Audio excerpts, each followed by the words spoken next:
गुना में आवारा पशुओं का आतंक लगातार बढ़ता जा रहा है।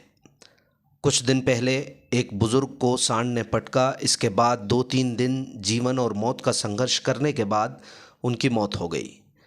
एक दिन पहले एक बुजुर्ग महिला को सांड ने उठाकर पटक दिया। अब आवारा कुत्तों का आतंक भी बढ़ता जा रहा है। ताज़ा मामला शनिवार दोपहर को हनुमान कॉलोनी में सामने आया, जहां नेता प्रतिपक्ष शेखर वशिष्ठ के पिता का स्वास्थ्य हाल जानने पहुंचे एक बुजुर्ग हरिवल्लभ शुक्ला को कुत्ते ने काट लिया। शुक्ला स्कूटर पर बैठने ही वाले थे कि कुत्ते ने उनका पैर नोच लिया। इसके बाद शेखर वशिष्ठ ने बताया कि 1.5 साल पहले नगरपालिका द्वारा जगलपुर की एक कंपनी को कुत्तों को नियंत्रित करने का टेंडर जारी किया गया था, लेकिन नगरपालिका के पास शल्य चिकित्सा कक्ष की व्यवस्था न होने के कारण ये योजना परवान नहीं चढ़ी। आवारा पशुओं के हमलों का आलम यह है कि प्रतिदिन 65 से 70 केस अलग अलग अस्पतालों में पहुंच रहे हैं। ग्रामीण क्षेत्रों के मामले तो इससे अलग हैं। यह आंकड़ा शहर में आवारा कुत्तों और सांडों की बढ़ती संख्या और उनके अनियंत्रित व्यवहार को दर्शाता है। आवारा कुत्तों के साथ साथ शहर में आवारा सांड भी लगातार बढ़ रहे हैं। लोगों की मुश्किलें बढ़ती जा रही हैं। जी बताएं क्या हुआ है। मेरे को क्या है, इधर हनुमान कॉलोनी में गया था। नेता प्रिंसिपल हैं नगर पालिका में, शेखर वशिष्ठ जी के घर पे। उनके पिताजी की तबीयत खराब है, उनको देखने के लिए गया था। तो पिताजी तो उनके घर हैं भोपाल। तो वहाँ से जो है 2-5 मिनट रुक के जो वो आगे चल के गाड़ी पे जो बैठे अपन, तो पीछे हमारे वो थे श्याम बाबू शर्मा, वो उनके पड़ोस में ही रहते हैं। तो वो पीछे बैठे। उसके बाद में तुरंत कुत्ता आया, बुरा कुत्ता था, इस कदर काटा है उसने, पूरा गड्ढा हो गया। फिर गड्ढा हो गया तो फिर जैसे श्याम बाबू जहाँ तक लेके आए, उसके बाद वो तुरंत जी आ गए पीछे से ही। शेखर वशिष्ठ जो नेता प्रतिपक्ष हैं नगर पालिका में, तो खून भयंकर बहुत गहरा था। तो पट्टी मट्टी मतलब उसने डिटोल धूल वगैरह लगाई थी, तो जिससे खून थोड़ा रुका है। तो अब आप इसकी कुत्तों की क्या स्थिति है शहर में? तो बहुत भयंकर आतंक हो गया। कुत्तों हर गली हर मोहल्ले में कुत्तों का आतंक भयंकर है। हर किसी को काट लेती है। अब यही पता नहीं चलता है कुत्ता किस तरह का है। किस कॉलोनी हमला है किस कॉलोनी हमला बोला आप पे? हनुमान कॉलोनी में नगर पालिका सर अपने यहाँ पे ऐसा है कि पर डे का यदि एवरेज देखा जाए, जिसमें first second third fourth dose का जो लगता है, तो पर डे 65 to 70 दो बैड केसेज आते रहते हैं। जिसमें फ्रेश जो नया केस आता है लगभग 25 से 30 एक एवरेज बन जाता है डेली का। ये कंडीशन है अपनी गुना सिटी की।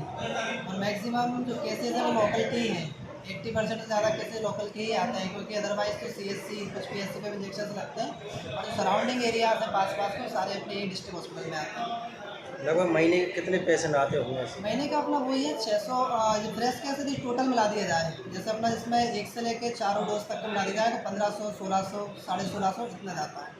ये गुना शहर के? हाँ, ये शहरी है। मतलब कुछ पास के हो जाते हैं, इसलिए बहुत सी बार बजरंगगढ़ किया जाते हैं, डंडी मिल किया जाते हैं, तो वहाँ तक के एरिया के लगभग सभी जाते हैं। अगर किसी को कुत्ता जैसे काटता है डॉग, तो उसके लिए सर्वप्रथम क्या करना चाहिए? सर्वप्रथम तो ये है कि जो घाव है उसको वॉश किया जाए 10 से 15 मिनट तक। जो भी साबन है बढ़िया उससे वॉश किया जाए, ताकि जो सलाइवा लगी रहती है घाव पर वो सारा रिमूव हो जाए, निकल जाए।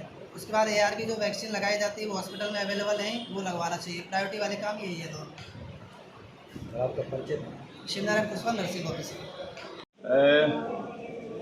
आवारा कुत्ते की काटने की घटना हुई है। जैसा कि सबको विदित है कि बीते 3 वर्षों से, जब से श्रीमती सविता अरविंद गुप्ता अध्यक्ष बनी है, तभी से विपक्ष के नाते, जनहित के नाते हम तत्कालीन CMO और अध्यक्ष महोदय को ये सूचित करते आ रहे हैं पत्रों के माध्यम से कि गुना शहर में आवारा मवेशी और आवारा कुत्तों के आतंक से शहर बहुत परेशान है।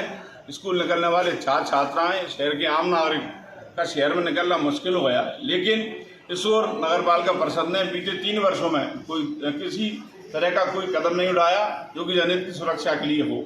जहाँ तक कि दफ्तर के रिकॉर्ड की बात है, 1.5 वर्ष पूर्व नगरपालिका में आवारा कुत्तों को पकड़ने और उन्हें बदिया करने का जबलपुर की एक ज्वालामुखी कंपनी है, उसका टेंडर भी हो चुका है और नोटशीट भी चली, लेकिन नोटशीट को रोक दिया गया। उस नोटशीट पर कोई ध्यान नहीं दिया।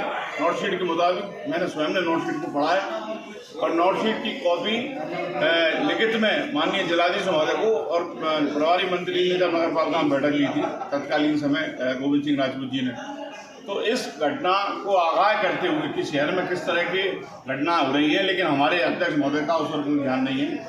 उस नोटशीट में ये वर्णित है कि राज्यपाल के गजट और संचालनालय के आदेश से नगर पालिका डेक कैनाल और शल्य चिकित्सा कक्ष की व्यवस्था करेगी। इसके साथ जो कंपनी को ठेका हुआ है उसमें अपने डॉक्टर और कंपाउंडर की व्यवस्था करेंगे और आवारा जो कुत्ते हैं, जो गली गली में कुत्ते घूमते हैं शहर में, जिनसे शहर की जनता परेशान है, उनको भी पकड़कर बदलीकरण करें और जिस तरह का जो कुत्ता हो उसको वहाँ। लेकिन नगर पालिका ने ये छोटा सा कार्य जनहित में करने की विचार तक नहीं करी। पूरा शहर और डरा हुआ है, विवश है। और आज जो हमने देखा है कि श्री हरिवल्लभ शुक्ला जी का मेरे वार्ड 27 में ही जो स्वयं मेरे घर पे मेरे पिताजी का स्वास्थ्य देखने आए थे, उन्हें एक भयंकर तरीके से कुत्ते ने उनका पैर नोचा है और वे अस्पताल में अपना इलाज करा रहे हैं।